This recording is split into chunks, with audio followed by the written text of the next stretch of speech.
Olha, você que nos acompanha aqui todas as manhãs sabe que o Pedro vem trazendo com exclusividade, aliás, dados do sistema carcerário durante os 7 meses de pandemia do coronavírus, né? Entre os quase 6 mil presos que foram soltos nesse período, Pedro, quantos voltaram a praticar crimes e quantos foram presos até novamente? Você tem esse dado? São 322 presos que foram soltos durante a pandemia do coronavírus por conta de uma recomendação do Conselho Nacional de Justiça e acabaram voltando, para dentro das cadeias porque foram flagrados pela polícia pela prática de novos crimes. O número representa 6% dos detentos liberados por estarem no grupo de risco para a Covid-19. Porém, as autoridades ligadas à área da segurança pública suspeitam, que o envolvimento dos marginais libertados, em novos crimes seja maior. Não há, Patrícia, um sistema de monitoramento desses beneficiados. Não tem uma tornozeleira eletrônica para colocar em cada um deles e que eles possam ser monitorados à distância, como acontece em outros estados da federação. Pois é, tá certo. Então, são dados preocupantes justamente sobre essa situação, desses presos que deixaram as penitenciárias durante a pandemia. A gente vai conversar agora com a desembargadora do Tribunal de Justiça de São Paulo, Ivana Davi, que está conosco. Olá, desembargadora, bom dia. Enfim, é o número que o Pedro disse, 322, Pedro? Isso. Enfim, como que a senhora analisa esse número de detentos, então, que acabaram sendo presos, novamente cometendo crimes? Hoje, o quanto o sistema carcerário consegue recuperar do preso que está no sistema e ressocializá-lo, tendo em vista esse número? Qual que é o cenário das nossas penitenciárias? Bom dia, Patrícia. Bom dia, Pedro. Pois é, nós estamos agora trabalhando já essa situação praticamente pós-pandêmica. Para a gente ter uma ideia do que isso está reverberando no sistema prisional, esse mês, só sob a minha relatoria, o Ministério Público interpôs quase 70 agravos discutindo exatamente a liberação de presos dos juízes de primeiro grau. Então, agora que nós estamos levantando esses números, e sentindo a quantidade de preso que acabou sendo liberado em razão do estado pandêmico. Nós temos uma resolução do CNJ, que agora sofreu uma modificação pelo novo presidente, o ministro Fux, que determinava e orientava os juízes de direito e os tribunais também na forma de entendimento diante da situação do coronavírus. E agora é que nós estamos sentindo esse número e praticamente parte dessa criminalidade que foi colocada em liberdade em razão da situação pandêmica estão retornando ao presídio. Uma parte envolvida novamente em crimes e outras porque as decisões vêm sendo modificadas em grau de agravo de instrumento, agravo de execução pelos tribunais. Doutora Ivana, em relação ao número concreto que a gente tem, o que nós podemos trazer para quem está nos acompanhando a respeito de presos que são soltos mais de uma vez? Além desse número de 322, 79 desses presos já conseguiram novamente o benefício para sair das cadeias. Ou seja, nós temos 5.700 presos que saíram uma vez da cadeia. Desses 5.700, 322 voltaram porque praticaram novos crimes e desses 322, 79 conseguiram sair de novo. Ou seja, foram beneficiados mais uma vez pela recomendação do CNJ. Como explicar isso aí para a população?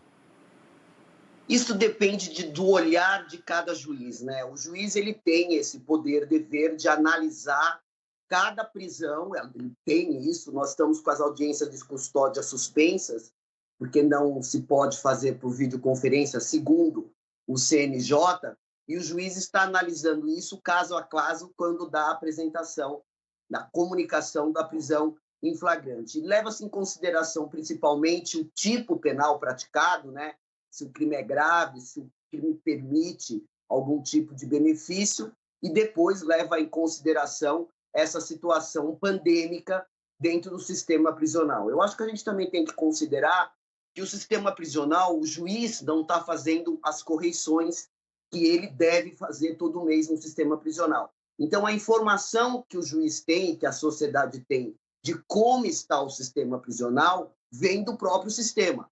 Nós não temos essas informações. E a família do preso, os presos não recebem visitas, exatamente pelo fato da situação pandêmica. Então, se forma aí uma situação um tanto quanto confusa, onde a Secretaria de Assuntos Penitenciários narra uma situação, o DEPEN, que é o departamento que controla o sistema prisional de Brasília, dá outros números, e a sociedade, a família do preso e o próprio juiz não está tendo contato com a realidade dentro do sistema. Então, tudo isso, né, forma uma zona nebulosa onde o juiz tem que fazer as escolhas dele, né, e fundamentar as suas decisões dentro do fato concreto, dentro daquela situação concreta.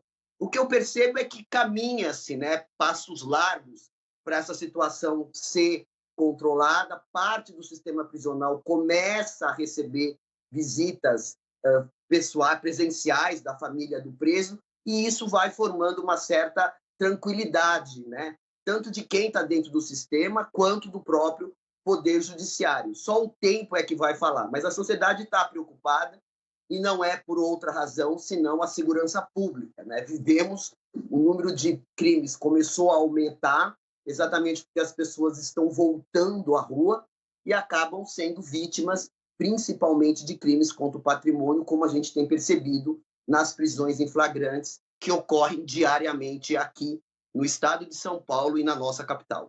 Agora, desembargadora, o que um magistrado deve levar em consideração ao conceder um benefício de prisão domiciliar a um preso do grupo de risco para a Covid-19? Nós estamos exigindo, Patrícia, eu como relatora de vários processos e muitos juízes de primeiro grau, uma comprovação concreta desse estado de perigo. Porque também dizer, né, para nós, no entendimento da maioria dos juízes, que corre risco, nós também que estamos em liberdade corremos o risco de contrair a Covid. Então, normalmente, né, na grande maioria das decisões e no olhar da 4ª Câmara Criminal e outras câmaras criminais do TJ, é a demonstração do perigo de forma concreta. Não basta alegar um perigo possível de contrair o vírus, já que isso é uma situação que afeta o país e o mundo.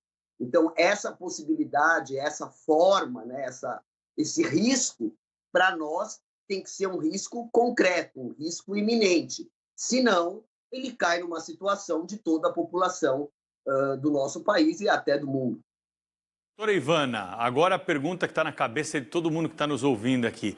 Como nós vamos voltar para o status quo? Quem vai determinar o retorno desses bandidos que tiveram a prisão domiciliar concedida pela Justiça? Quando isso vai acontecer? Porque eles foram colocados em prisão domiciliar por uma situação excepcional, né? Uma recomendação do CNJ que foi aceita pelo magistrado que está acompanhando cada caso. Haverá uma decisão geral que leva todos esses presos de volta para a cadeia? A expectativa que se tem é que eles retornem, né, de livre e espontânea vontade, ou a polícia vai ter que bater na porta de cada um para trazer de volta para a cadeia? Tem vários caminhos no nosso olhar, né? Parte das decisões já estão sendo modificadas em grau de tribunal, em grau de agravo pelo Ministério Público. Alguns dos desembargadores estão revogando, né, essas benesses que foram deferidas e determinando, aí você determina que o preso seja recolhido no sistema prisional. Outros estão voltando porque estão envolvidos em outras condutas criminosas. Agora, eu acho que esperar, né, que o CNJ determine um recolhimento geral me parece uma situação um pouco distante da realidade. Eu acho que não se tem nem condição, né, de se fazer essa tipo de conduta. Até porque nós temos que lembrar que só na divisão de capturas do Estado de São Paulo, que é uma delegacia ligada ao Departamento de Operações Especiais, o DOP, nós temos mais de 100 mil mandados de prisão a cumprir. Quase 30 mil mandados. Na verdade, o menor, a gente não expede mandado de prisão, né? A gente expede uma ordem para que ele seja custodiado. Quase 30 mil. Então, vejam que os números que o sistema de justiça tem a cumprir daquela situação aquela situação em que o indivíduo foi condenado ou que eventualmente abandonou o sistema prisional e deve ser recolhido, já é um número expressivo que geraria um caos.